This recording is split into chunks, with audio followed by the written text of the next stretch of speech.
Hi, how are you?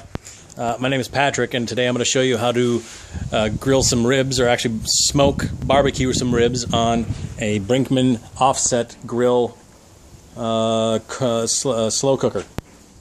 What am I trying to say? Smoker grill, thank you. So, first of all, I'd highly recommend getting one of those. You put the charcoal in there, and then, actually I'd highly recommend getting one of these.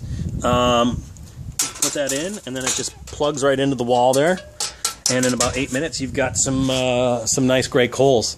The reason I say that is because you can't just throw a bunch of charcoal in there and then spray gas and throw a match in there. It's just not really a good way to do it. You're going to get gas all over the inside, and you're probably going to have gas smelling food and all that stuff. So do it separately. Just fill that up, get your charcoal hot there, and then just go over here and dump it right in. What I've also done is, you probably already saw I had some wood going in there, so I got some cherry wood from Home Depot. They got all kinds of different wood there, but you just fill up a bowl, some water, and soak some wood in there, and I soaked that for about 3 hours. Minimum, you want to do it about a half hour minimum, but the longer you can do it, the better, because as you can see, the wetter it is, the longer you'll get smoke out of it, and it won't burn up. It's burning up now because I keep opening that to show you, and it's getting more air than it needs, but you'll get some good smoke out of that. I'll probably have to put some more of that wood on there in about 45 minutes to an hour. The knock on this grill, I've heard, is about the seal. You can see some smoke coming out here. You can see smoke coming out here. One of the things I still need to do is get some of that oven liner. You know, when you open your oven, there's like that tape with foil. It's like a fabric-y foil, and that seals the oven. Well, you probably want to do that to the grill too. You don't want smoke coming out the side here, so it's not coming out here. I mean, it's not too bad. It should work fine. This is my first go at smoking ribs, so we'll see how it goes. The other knock on the Brinkmann I've heard about is the temperature gauge. As you can see, it says it's 300 degrees, but it's also a black finish. I'm in Sacramento. It's very hot. It's 3:30 in the afternoon today, so it's going to probably throw this gauge off. So I got an internal one. And lo and behold, look at that. It says it's at 225. So the external gauge here is going to be different than what you put on the inside.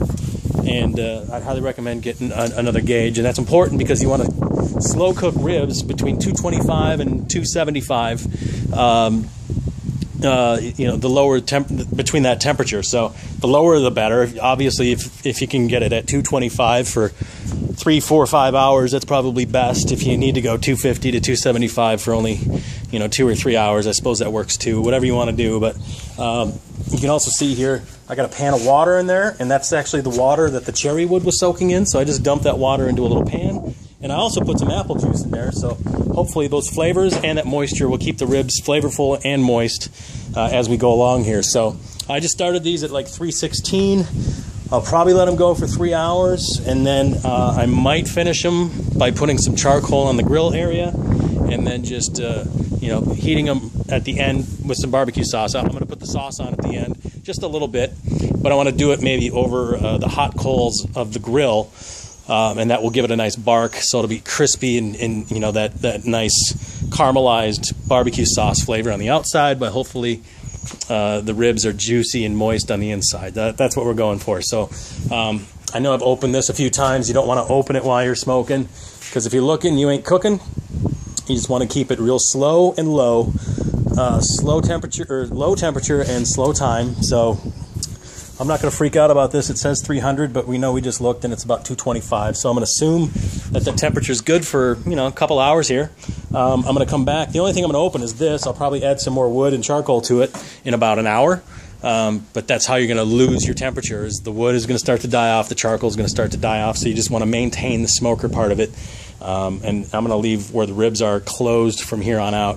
And you just got to have some faith when you're smoking that it's going to turn out. And usually it does. So I've heard you want to barbecue meat 1 hour per pound if you're going to smoke it. I'm not sure how much these things weighed, these ribs that I did, but I used to do ribs on this thing.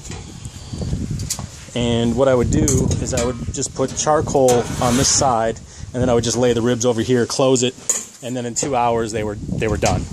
And they were probably a little more done than I wanted. I didn't get that slow and low because it wasn't so indirect heat. I mean, the heat was moved to the side, but it was still pretty intense there. So I'm glad I got this thing, and we'll see how, you know, I can add some more time to it now, and it's got some more volume to it for smoke. So it's probably going to taste better, and it's going to take a little longer, but it's going to be well worth it. So I'm going to let these go 3-4 hours. I'm not sure. This is my first time smoking them on this, so that's what's great about smoking and barbecuing is you can come up with your own methods. You can come up with your own little tips and tricks and ways you do things. And I'm going to start with maybe a 3.5 hour process today, and if it's not enough, then I'll know next time I got to go 4 or 5. So it's all good. So I'm just going to go 3.5 today, and it's going to be good. They smell good already. So, other thing, if I need to heat it up, I can open that, and that will have more convection of air going through, heating up on the inside. If I want to slow down the heat, I'm just going to close that to about there, and that should slow down the cooking process. So I'm just going to go about a quarter open there and see what happens. So again, I'm Patrick, grilling in Sacramento, actually barbecuing and smoking today, not grilling. There's a difference. What we're doing is smoking. Grilling is just where you have the coals out and you just slap meat on it, and 20 minutes later it's done. I like when people call that barbecuing. It's really not. That's grilling. But anyway, I don't want to be a snob. I think I just came off as one anyway. But anyway, that's how I'm cooking with my Brinkmann. I hope you have a good experience with yours or whatever you're cooking with, and I hope you found this video helpful. Thanks for watching.